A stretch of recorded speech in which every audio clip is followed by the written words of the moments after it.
Mga katanungang hinahanap ang kasagutan. Basagin ang katahimikan at tuklasin ang lihim na karunungan.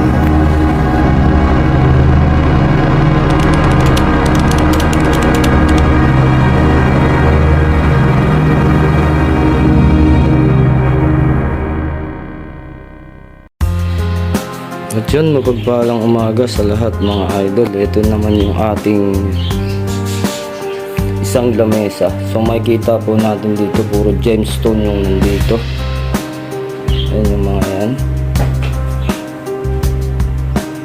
So napakarami nila. Isa sa mga alaga ko. May mga raw, may mga na-tumbler na. So depende sa bato. Ayan. Ito jade siya na lumang luma na nabili natin sa antikan. Quality rin naman, okay naman siya.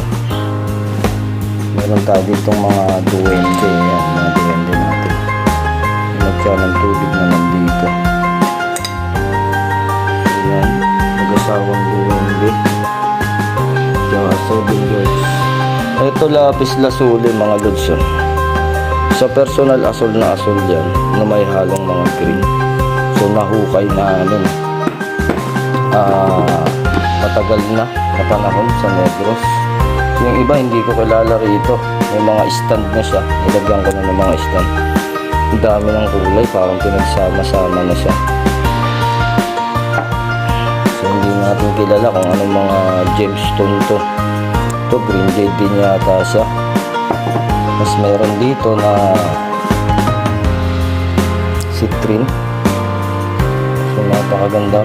Bilang lang yung kilala ko rito. Ilan lang. Kagaya ng itong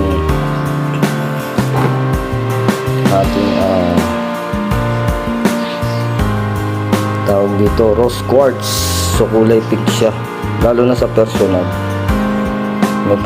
May pagka-pinkish lang siya sa video. So meron tayong tinatawag na pulse gold o pirates. Mga pirates dalawang klase. Ito mga mapagkamalambubog. Ito hindi na to mga hukay. Ito mga binili natin for collection. Jade for collection. So ito hindi ko kilala itong isa na to. Basta collect lang ako ng collect ng mga ganitong bato. Paborito natin kasi maganda yung mga bato na to. Nakakapagbigay ng magandang enerhiya sa katawan natin at tanggal ng stress. So ito mga nakuha natin sa loob ng kuweba. Crystallized stone. Ito kapal. Napakakapal ng kanyang crystal. Hindi pa natin napaghiwalay dun sa crystal tsaka dun sa sa kanyang mga bato-bato. So ito crystal din siya. Napakaganda, manilaw-nilaw. So pure na crystal. Meron pa akong kukunin na crystal. Hindi ko pa sa ngayon napupuntahan. So napakarami. Mga napupulot lang natin to mga lods, pero hindi siya jolin. Kasi tignan nyo naman yung laki niya, magkakaiba-iba ng laki. Hindi naman siya jolin. Pag naghanap tayo sa bundok, nakukuha natin. May rose quartz din dito. Tapos nagulat nga rin ako paano nagkaroon nito dun sa bundok na pinuntahan ko. So marami siya, hindi pa namin natitipak. Babalikan ko na lang itong tiger eye. Kala ko sa ibang bansa lang meron din pala sa Pinas. So ito mga bato na nakuha natin. Ang gaganda. May kumikislap na parang rainbow ang kulay ko. Ito mga bili na yan. Basta mga ganyan, hindi na siya. So ito mga pulot-pulot lang din. Mga ganitong bato. Para mga quartz yan. At ito, kung hindi ako nagkakamali, milky quartz o smoky quartz. Kuha lang din natin. Ito mga binibili na natin to. From China. Pero mga tunay siya, mga tunay na bato.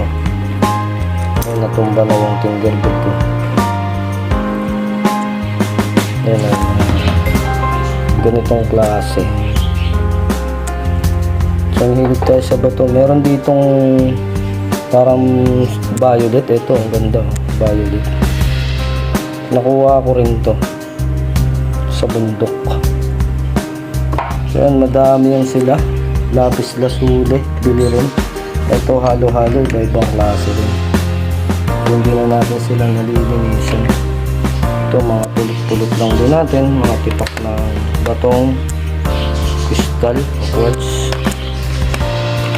Sa iba wala siyang halaga, pero sa amin mga nag-aatingero. Ito milky quartz to mga idol.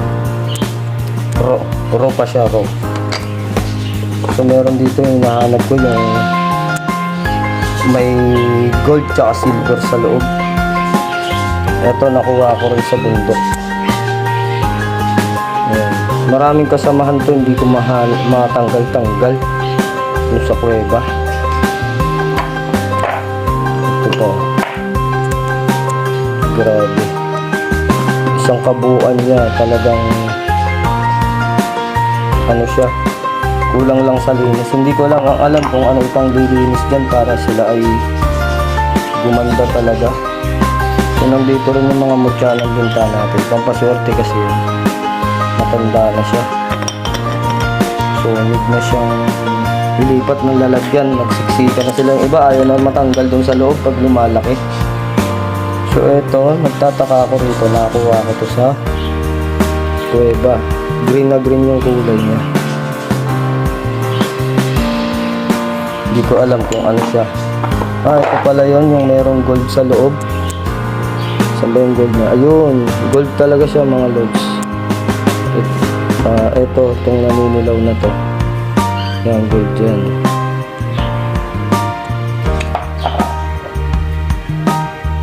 Ito, yung mga gold din yung bato. So, nababaklas natin. Ito ang gusto kong makakuha ng marami. Itong black tourmaline na to. Merong sa mga nagninina, marami to. Marami.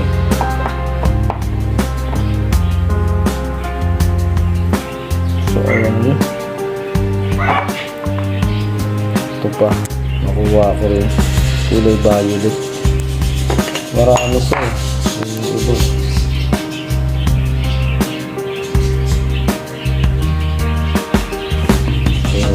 Ito naman ay trabongko.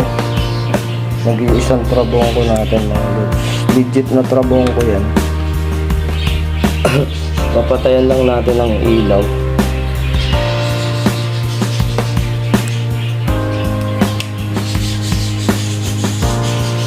Yan mga lods. Tutukan ko lang siya ng flashlight para higupin niya yung liwanag. Pagka dinala mo to sa labas ng bahay, nagliliwanag talaga siya. So nag-iisa na lang to. Available to sa mga gustong kumuha nito.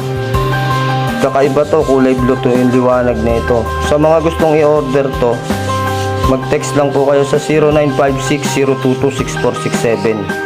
Ulitin ko, 0956-022-6467. So yan na po siya mga idol. Asul na asul. Lalo na sa dilim nito. Lipat tayo sa dilim para makita natin yung pagka. Yan. So talagang napaka-blue niya. Yung kabila hindi kasi nailawan kaya hindi makita. Pero kung iilawan natin lahat yan, sobrang asul ng kulay niyan. So yun mga lods, nag-iisa lang to sa gustong orderin to. Mapapasa inyo to kung tayo magkakatawaran sa presyo. Legit to mga lods. Mangyan ang nakakuha nito. Balik na natin siya sa kanya pinalalagyan.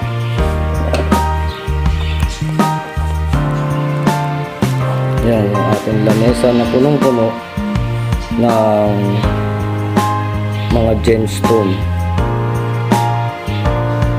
So yan, pag pinagmamasdan natin nakakapawi o nakakapukaw ng ating mga negatibo. Ayan siya. Kulang pa yan. Marami pang iba't ibang kulay na wala dyan. So magko-collection tayo at maghahanap pa. Meron sa church ang lalaki, sobrang lalaki ng mga gemstone ko dun, no? Kaya hindi na natin dito lunagay, baka bumagsak yung lamesa. So paggagawan ko yun ng cabinet na parang pinakalagayan para maganda yung kanilang kinatatayuan. So yun lang, mapagpalang hapon sa lahat mga idol. God bless you more.